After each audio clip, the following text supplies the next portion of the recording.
The first time Daniel Harper saw the little girl, she was staring out of a hospital window as if the world had forgotten her. Rain slid down the glass in slow, tired lines, and she traced them with one finger that barely moved. Daniel didn't know her name then. He only knew that something in her quiet, distant gaze reached into his chest and squeezed his heart in a way he hadn't felt since the day his wife died. He adjusted the strap of his worn-out backpack, holding his lunch and a stack of drawings made by his son, and wondered why life had led him to this exact hallway at this exact moment. Daniel was a single father barely holding things together. His mornings began before sunrise, packing lunches, tying shoelaces, and pretending everything was okay for his 8-year-old son, Noah. His evenings ended with exhaustion, unpaid bills spread across the kitchen table, and the silent ache of loneliness once Noah fell asleep. Daniel worked 2 jobs, one as a hospital janitor during the day, another delivering groceries at night. He didn't complain. He told himself that love was measured not in comfort, but in sacrifice. That hospital was his main job. He mopped floors, emptied trash, and learned to move quietly through the corridors, unseen by doctors and executives alike. Yet Daniel noticed everything: the fear behind forced smiles, the tension in whispered conversations, the weight of grief that hung heavier than disinfectant in certain rooms. He believed that even the smallest kindness could make a difference, because sometimes kindness was the only thing keeping him alive. The little girl stayed on the same floor every day. She was always in a wheelchair, her body fragile, her movements limited by a condition Daniel didn't fully understand.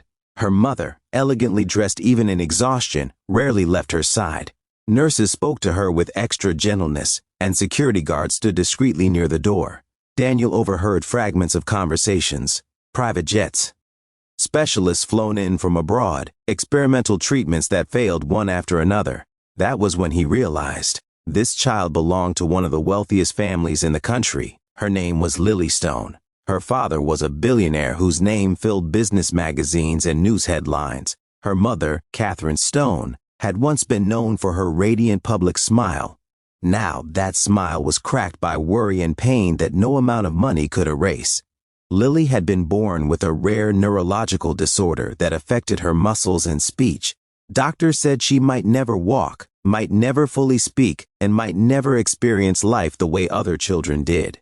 One afternoon, Daniel found Lily alone in the hallway while a nurse fetched medication. She had dropped a crayon and it rolled toward his feet. He picked it up and knelt beside her. "You dropped this," he said softly, holding it out.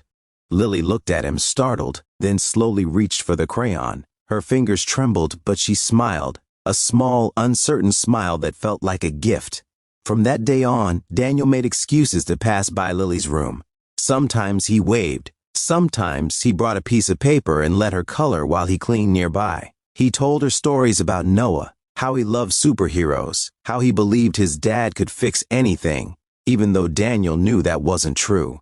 Lily listened with wide eyes, absorbing every word as if it mattered deeply. One evening, Daniel noticed Lily watching Noah's drawings pinned to his janitor cart. They were simple sketches: stick figures holding hands, houses with crooked roofs, bright suns smiling in the corner.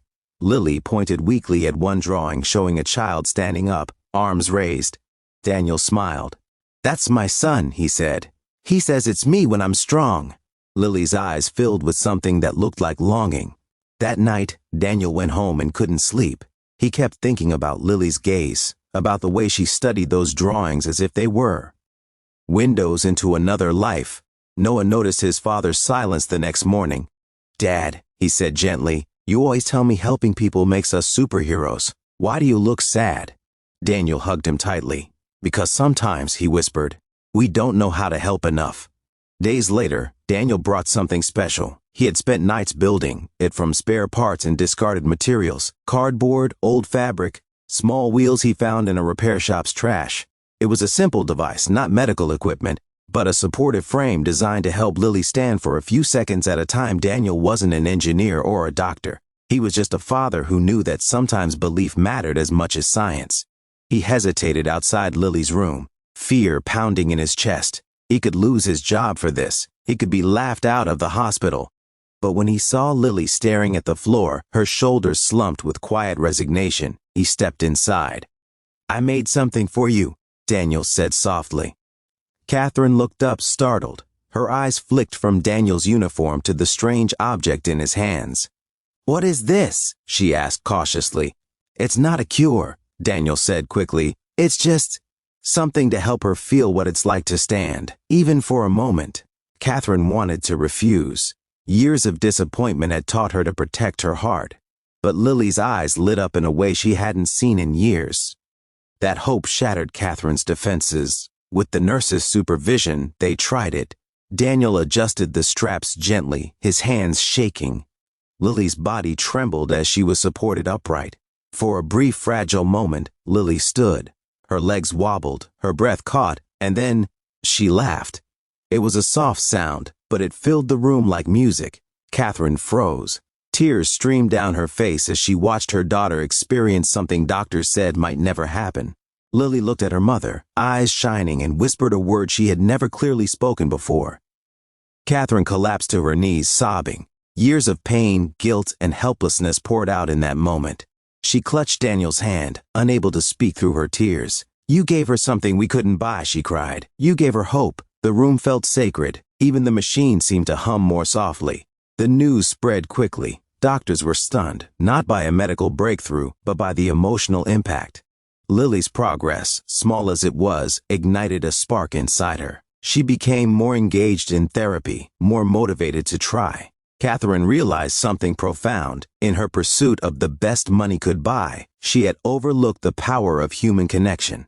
Daniel was called into the administrator's office. He expected to be fired. Instead, Lily's father was there. The billionaire stood up, eyes moist, and extended his hand. You reminded us what being rich truly means, he said. Not money, but heart. Daniel was offered financial help, opportunities, and security for his family. But what mattered most came weeks later when Lily stood again. This time longer, stronger, smiling with confidence. Catherine watched, tears of joy streaming freely, knowing her daughter's miracle began not with wealth but with kindness. Daniel returned to his janitor cart the next day, greeted by Noah's newest drawing. It showed 3 figures holding hands, one small, one tall, one in a wheelchair, all smiling beneath a bright sun.